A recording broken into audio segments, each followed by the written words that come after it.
Hey guys, it's me, Jeremy John, better known as the Kokanee Kid, doing some seminars. So we're going to be doing 2 seminars here for the ExpoSure shows. The first one we're going to be doing is what to know before you go. So we're going to be talking about some things that you might want to have a better understanding of, or things that you might want to think about before you start traveling out to the hotspot or the local lake that you're going to be fishing for kokanee. Before we start, I'd like to thank Joe Pate for setting this up. I know it's a little bit different this year. Won't be able to see everybody in person, shake hands, but the virtual shows, they're going to be pretty exciting. So you guys are still going to be able to watch some seminars, probably answer some questions. We'll be doing some stuff on social media as well, Facebook, Instagram, and then the videos will be posted on my YouTube channel, which obviously you know because you wouldn't be watching it otherwise. So let's talk about why kokanee hit your gear. So kokanee are a different species of fish in the fact that they're not attacking your gear because they think it's a food source. So it's something that you need to have in the back of your mind. You're basically pissing the fish off to attack your gear because it's invaded their space. So they're not like a rainbow or a mackinaw that when the gear comes through, they think it's a food source and they're eating it thinking they're getting food. You will sometimes get reaction bites, off of rainbow or irritating them. But for kokanee, they eat super small zooplankton, sometimes shrimp in lakes. So that is not a food source for them. So when they attack something, basically you're making them mad. So it's just something that you need to keep in the back of your head. I've had some guys talk about some gear that kokanee have hit and they can't believe it. And I said, well, you're just running, a flat fish or, maybe a big, huge plug that you were fishing for something else. I know my dad caught a really big kokanee out of Wickiup trying to catch the browns in there with a big, huge rapala. And it was just something that was in the territory that kokanee came out and hit it. So kokanee don't attack your gear because they think it's a food source. Basically, you're irritating them. So one of the cool things about today's time is that you can do a ton of research on the area that you want to fish prior to going out. I know there's already reports coming out in Washington. I can see that the fish that they're catching, for example, up at Lake Chelan look small this year. Still a lot of fun catching the smaller fish, but for me living in Salem to travel a long distance, I'm probably not going to want to travel all the way up to Lake Chelan to catch the smaller fish. Lake Roosevelt has some huge kokanee in it this year, so I already know that would be a great hot spot for me. I think me and the wife are planning on going up there possibly towards the end of June. The fish should drop in the water column a little bit and be a little bit more accessible with the downriggers, so hopefully we can attack them there. So make sure that you do your research on the lakes before you go out. I remember when I was a kid with my dad, before the internet, before cell phones, you would pack up to go fishing at your favorite lake. A lot of times it was East Lake for us. We'd camp up there, and set up camp and fish the lake, and they'd be horrible fishing conditions. The fish were small, there wasn't very many of them, so we'd have to break down camp. Maybe we'd go down to Paulina, set up camp, start fishing Paulina Lake, fishing was bad, break down camp, drive to Wickiup, go to Wickiup, set up camp, then the fishing was good. So these days with the internet, cell phones, Facebook, Instagram, it's super easy to get on and figure out what the lakes are doing and the size of fish that they're doing. So make sure that you do your research before going out fishing on the lakes. I can see pictures of people already fishing Lake Billy Chinook this year. Looks like lots of fish, but again, fish look pretty small. The fish up at Detroit Lake look really nice. Actually, I'm planning on fishing that the whole month of May this year, just because of the size of the fish. So I'm already planning my season on what I'm doing from seeing reports. People are going and getting fish. I can kind of tell what's going on. So make sure you do your research. Don't just go hit a lake and just hope that that's going to be a great fishing experience for you. The other thing that's super important before you go out is understand the lake that you're fishing. So each lake has different characteristics in it. Everything from what type of feed the kokanee are fishing on, what type of lake conditions that you're going to be getting at, and also what kind of depth that you're going to be looking at. Some perfect examples of that is like Lake Chelan. Let's go back to Lake Chelan. So Lake Chelan is what I would consider a pretty sterile lake. It's super clear. You can see down 60 feet. So that means that there's not a lot of zooplankton in that lake, but there is a lot of shrimp. So the shrimp that are in the lake hang down pretty deep, 120, 150 feet. And because there's not a lot of other food sources for the kokanee, that's where the kokanee are hanging pretty much year round, is down deep. Where if I went fishing, let's say at Detroit Lake this time of year, there's not any shrimp in the lake. They're eating bugs right now, possibly a little bit of zooplankton. There's not a lot of feed. And what they're going to be looking for is creeks that are coming in, that are bringing in some structure, some food for them. And also they're going to be hanging out more towards the surface of the lake. They're going to be looking for the warmer water in it. So by figuring out what type of a lake you're fishing, what the food sources are, what time of year that you're going, you can have a better understanding of what the fish are doing. I had a buddy that was fishing Detroit here last week, and he was marking a lot of fish down deep.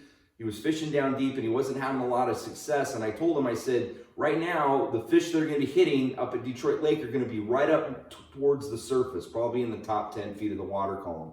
The fish down that are down deep are going to be more in a lethargic mode. They're kind of hibernating down there. They're not going to be as aggressive. So if you're going to go fish Detroit, you're going to want to have a longer setback. You're going to want to be fishing higher in the water column, and you're also going to want to stay away from the dam. And the reason you stay away from the dam is because the warmer water is going over the spillway over there, and the water temperature is usually about 5 degrees colder. So just having an understanding of the lake and knowing how the fish are acting in the lake, knowing what the food source is for the lake, will have you better set up and better geared up for going fishing when you pick the lake that you're going. A perfect example of that is the last 2 years we've been up at Wallowa Lake fishing in June, and even though there's shrimp in the lake, the kokanee have a tendency to hang out on the surface during that month of June. So we're fishing surface techniques. So when I go out fishing there, I'm using a line counter. So I've already got all my rods geared up with a line counter because I know that I'm going to be doing a certain setback. Normally it's about 50 feet. And I have all my rods set back at 50 feet, but I know that I'm going to need a line counter. It makes it a lot easier getting my gear at the exact setback. Where if I'm fishing Odell Lake later in the summer, I know I'm going to be using my downriggers, and I'm going to use a different reel setup. So here I've got a reel that doesn't have a line counter. It's a little bit lighter weight. I actually prefer fishing with a lighter reel. The line counter adds extra weight, but I have this set up for downrigger fishing when I'm fishing deeper water, and this would be early season. So if I'm up fishing up at Detroit, sometimes the fish are up high in May and sometimes they're down deep. I might bring both setups of rods. So just gearing up, understanding the lake is going to help you out quite a bit. The other thing that I don't think people think a lot about is the weather and your moon phases. So if I could only go fishing 2 weekends out of the year, I would pick a weekend that has no moon to it. So fishing on a full moon has a tendency to have a lot of light on the lake, and the kokanee will feed all night long. And Odell's a perfect example of that. There's shrimp in the lake. So if you have a full moon phase and there's a lot of light on the water at night, the fish will eat all night long, and then when you get up in the morning to go fishing, they're really lethargic and they're really hard to get them to bite. If it's dark, the fish, when the sun comes up and the light starts hitting the lake, you're going to have a more aggressive fish. They're starting to see the feed coming out, so they're going to be super aggressive. So if I could only go fishing a couple weekends, and I know there's a lot of people out here, that aren't, fishing every weekend like I am, that, you're only going, the first thing I'd look at would be your moon phase. The next thing I would look at would be your weather. So planning fishing during good weather is just it's a lot more fun, to be honest with you. So watch your weather and then watch your moon phase. So if I could just go one weekend, I would make sure that you go on a weekend that doesn't have a lot of moonlight on your lake. And a lot of people, they miss that. They'll, you know, plan their vacation. They've got a vacation in maybe July or August, and they're not looking at that moon phase. And it's super important if you're, you know, if you're only going to be going a couple weekends out of the year. So knowing how the fish react in the lake throughout your season. So this is really important for your lakes, depending on if you're going fishing early season, if you're going fishing later in the season. You can have a better understanding of how the fish work at that lake throughout the season. Good example of this would be if you planned on a fishing trip in late August or early September. A lot of our local lakes, the fish are already starting to turn red and starting to spawn. Even like Paulina Lake and East Lake, you'll start catching spawners usually late August, getting in the first part of September, where like in Odell, they have a tendency to have a really late spawn. You'll still be catching chrome bright fish all the way through the month of September and even into the first couple of weeks of October. You might catch a few spawners, but you're not going to be catching a lot of spawners. So just knowing how those fish react during the season, you know, you can watch your water temperature. Usually early season, when the water temperature is cold, usually those fish want to hang up a little bit higher. And then as the season progresses, those kokanee are going to start dropping in the water column and getting deeper and deeper. So if you go to a lake like Detroit or Green Peter, you know, where those fish are dropping in July and August, if you go set up where you don't have downriggers, you're probably going to have a hard time catching fish. And if you don't have downriggers, but you still want to go out and fishing, early season would be a great time to go do that because those fish are normally up higher in the water column and you can just let a lot of line out and naturally let your dodger and your lure fall in the water column. There are a few lakes that aren't to go to this rule, and Chelan's one of them, so the fish are deep. The other lake that I would say that they probably are not going to catch a lot of fish on the surface would be Crescent Lake. That lake's pretty clear. Same thing, there's not a lot of food, so they have a tendency to hang pretty deep at that lake too. So just watch your season, knowing how they react during the season, making sure that you're set up with the gear, you have the right rods, you have the right, you know, what you need to have a successful day out on the lake is knowing how those fish are going to react through the season. The other thing I want to talk about is what I call a lake tendency for color. So each lake has what I call a lake tendency for what that coloring is going to be on that lake. So perfect example of this is Wallowa Lake. So Wallowa Lake is normally an orange and gold lake. So usually when I go up there, I make sure I'm stocked up with a lot of orange and a lot of gold lures for that. And then pink would probably be the second most effective color up there. So if I go fish up at Wallowa Lake, usually I'm fishing 4 rods with my line counters. Normally I have three different variations of orange gear with gold dodgers out there, and then I might throw something out in pink, you know, just to see if it has a tendency to do for pink. Up at Odell, again, normally it's a pink lake, but I have had days where orange works really good. So up at Odell, what I normally do, I'm usually fishing somewhere between 6 to 8 rods. I have one side of my boat set up with just pink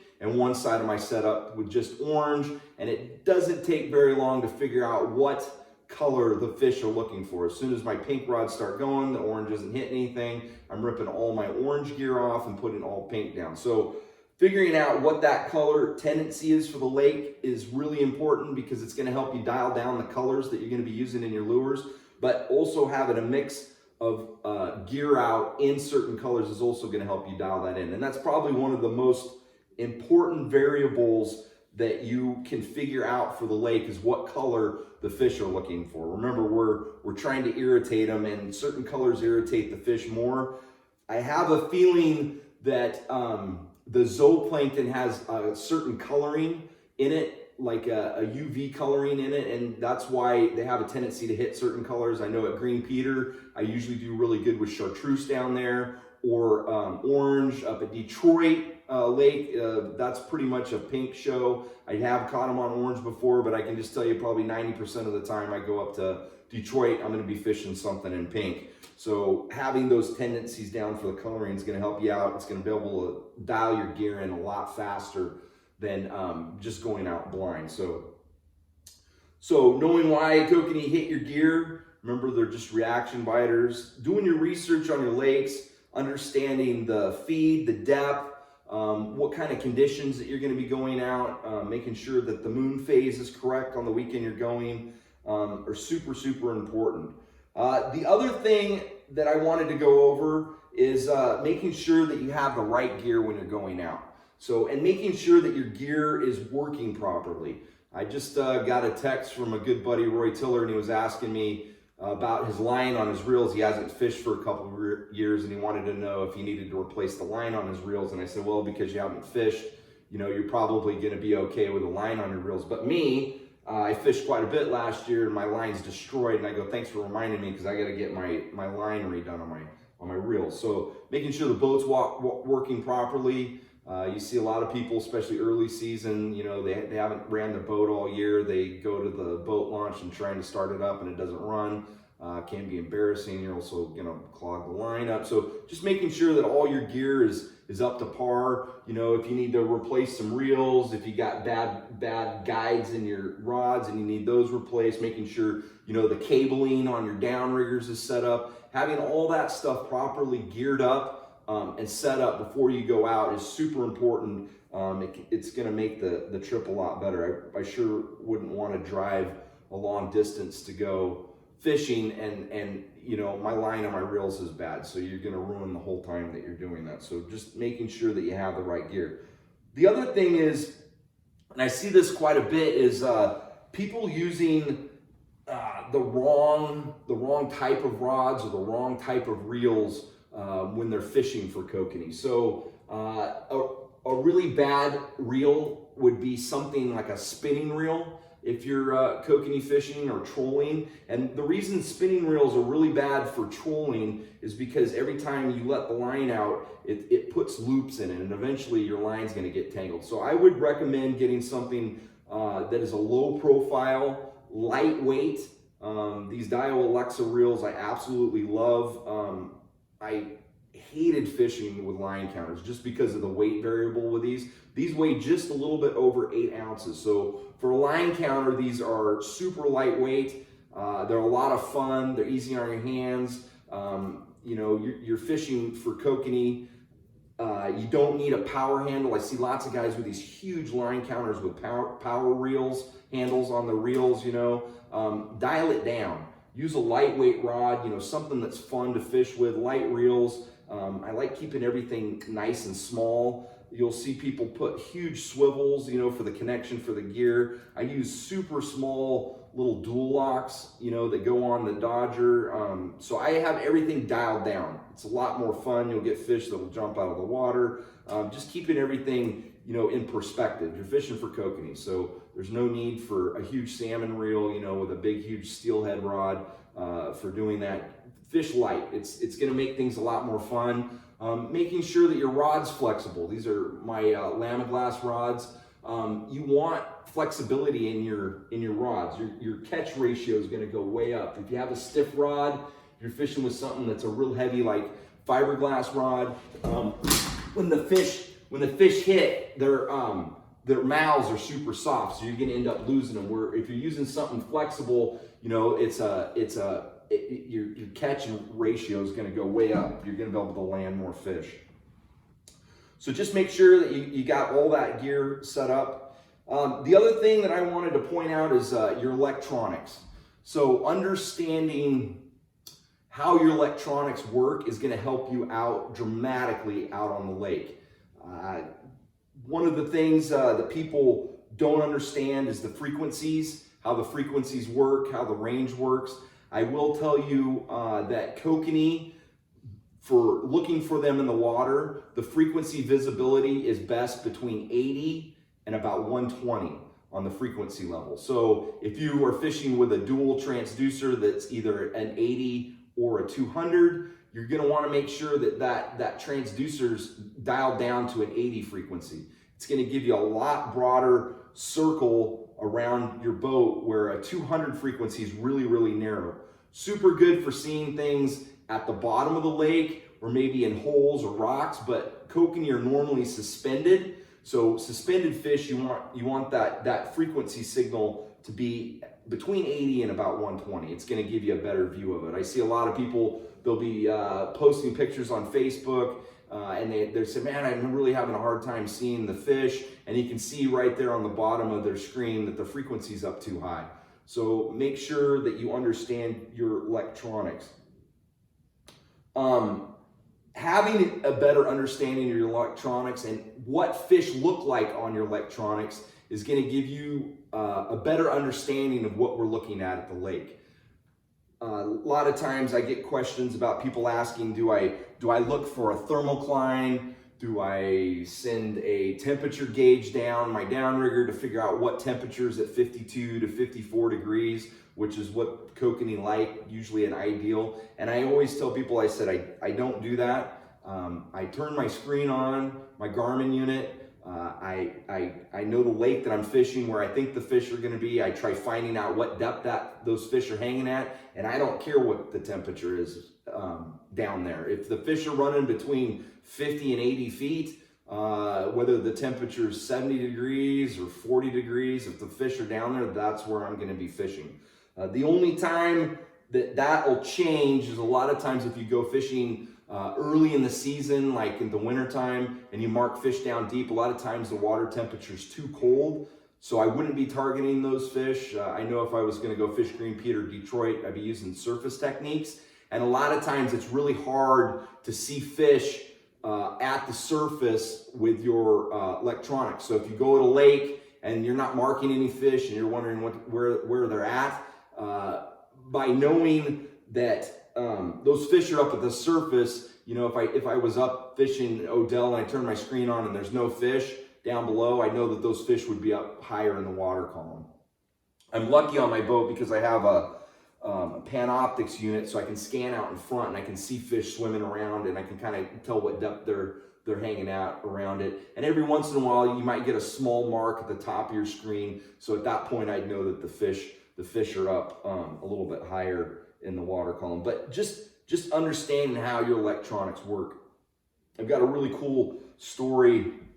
I've got a buddy, he guides up at Odell, his name's Bernie, and he's bait and weight fishing charters up at Odell, or at Green Peter. And me and my sister, he wanted me to come on his boat. He just bought a brand new fish finder, a Garmin unit, and I told him, you know, what I would want to get if I was buying another unit, and he went and got a really nice unit for his boat. And he wanted me to come up and show him how to use it, because you know, it's kind of nice if you got somebody that can just whip you through the curve. And we were messing with his boat, and I was looking at his fish finder, and I noticed that when we went over a fish and you had the mark, that you could see the fish was swimming away from his boat. And the way that you can see that is if you have a solid mark, you get it, and then all of a sudden you see it start dotting out. I could tell that the fish were scared of his boat. There was something going on, and I told him, I said, hey, Bernie, I'm just letting you know, you got something wrong with your boat. And he looked at me really weird, and I said, the fish, you know, they're swimming away from your boat. I said, that's never good. We want the fish swimming with us. So what I did, he had some snubbers that he had on his downrigger weights. So I took the snubbers off, and he had some other gear on there, and I had just connected the cable to the weight, and then we put on one of these gang trolls. We sell these on our website on his downriggers, and I took everything else off of everything and just put those on, and ran his 4 downriggers down. And as soon as we did that, we had a fish that was at 20 feet that swam right down to 60 feet where all his gear was at, and he started swimming with us. And I said, boy, that is really going to help you out. So just little things like that, understanding how your fish finder works, knowing what you're looking for. Spend some time on it. Don't just turn it on and, you know, have the little fish icons on there. That's absolutely horrible. You want to see the arcs. You want to see what those fish are doing. You want to see fish swimming with your boat. You definitely don't want fish swimming away from your boat, because you obviously got something going on. Either you got two big of an electric charge going off, or maybe in Bernie's case, he just had too much gear hanging on. And what I was thinking was happening was those snubbers that he had that were connected from the cabling to the weight, I think was making his weights flash back and forth underneath his boat, and were scaring the fish away from him. So just having that understanding is going to help you out dramatically out on the lake. The other thing that you should check out before you go out is knowing what the regulations are at the lakes that you're going to go fish. So just making sure that, that you're not catching too many fish, or maybe you go up there and you're not catching enough fish. I mean, they do change regulations frequently. I know for Oregon, pretty excited about it this year, but they're allowing you to, they've got a 5 fish bonus limit on kokanee. So you get your 5 fish, and then you can also retain 5 trout. So up at Detroit, you can technically keep 10 kokanee. So that's big for this year. Part of the reason why I'm going to be fishing it the whole month of May, because my wife doesn't like fishing lakes that you can only keep 5 fish. So now we get 10. So wife and I go out maybe with a couple people. I could come back with 40 fish. Way to go. So just understanding the regulations. The same thing they have up at Odell. They have a bonus limit of 25 kokanee, but you're also allowed to keep 5 trout. So at that lake, you can in turn keep 30 kokanee per person per trip. The other thing is knowing how many fish that you can retain during the time that you're there. So I know in Oregon, it's a 3-day limit in possession. So if I was up at Wallowa Lake, the limit's 5. Actually, maybe the limit's more than that up at Wallowa. It might be 25. I need to look into that. But so take that back. Just check out the regulations. Super easy to do. You can go on the ODF and W or the WF and W and check out what the regulations are. But if me and my wife go up to Detroit Lake, I can keep 10 per person, so 3-day limit. I can keep 30. My wife can keep 30, so I'd be able to keep 60. But just make sure that you have those regulations down before you travel out to whatever destination you're planning on going. And last but not least, probably the most important thing, I know that as somebody who catches quite a few fish, I take pride in taking really good care of what I was lucky enough to catch. So I learned this from my family. Both my grandpa and my dad were really, really picky about how we took care of things that we took out of nature. So kokanee are a really fragile fish. So I still see people that'll use the stringers, that you put the trout in and they hang them up towards the surface of the water column. Probably not the best idea to do like in July and August, where some lakes the water temperature gets up to 76 degrees. I always keep my fish on ice. So even if it's cold out, I keep my fish on ice. I always want to have it nice and cold. When I come back to the docks, wherever I'm at, I clean them right away. Make sure that you are processing them properly. It's some of the best table fare that you can eat. I absolutely love it. I've figured out all sorts of cool recipes for as many years as I've been doing this. We make ceviche out of it, we can it, we smoke it. We usually do an annual fish fry up at the lake, up at Odell towards the end of the season, usually my last weekend up there. We'll fish them, we gut them, scale them, take the heads off, usually wrap them with some partially cooked bacon, and then cook them on the fire up there. So they're really, really good. They're just super, super fragile fish. So if you don't keep them on ice, I have a lot of people that'll say, wow, I really didn't like the kokanee because they were kind of soft. Well, if they get too warm, your rib bones are going to start coming away from the meat. That meat's going to it's going to be soft. So make sure that you keep them on ice. Clean them right away, and then make sure that you have we put them in a refrigerator when we're out, but if you have something, maybe a big, huge cooler that you have that you can put them in, make sure you keep them cold. A lot of times, if I'm fishing and it's August, and it might be 90 degrees outside, I'll only process maybe 5 at a time out of the cooler. So I process my 5, get them in there, then throw them, so that you're not letting them set out, at the cleaning station getting really warm. So they're an awesome fish. We are super lucky here, especially in Oregon. I know Washington has some great opportunities to catch more than just 5, but here in Oregon, we've got some great opportunities to go out and catch a lot of these fish, and they are awesome to eat. So hopefully this seminar will help you out, maybe get you a little bit better understanding of maybe a few things that you're not thinking about before you plan your trip. And stay tuned, because we're going to be doing another seminar here shortly. So hopefully we'll see you guys out on the lake.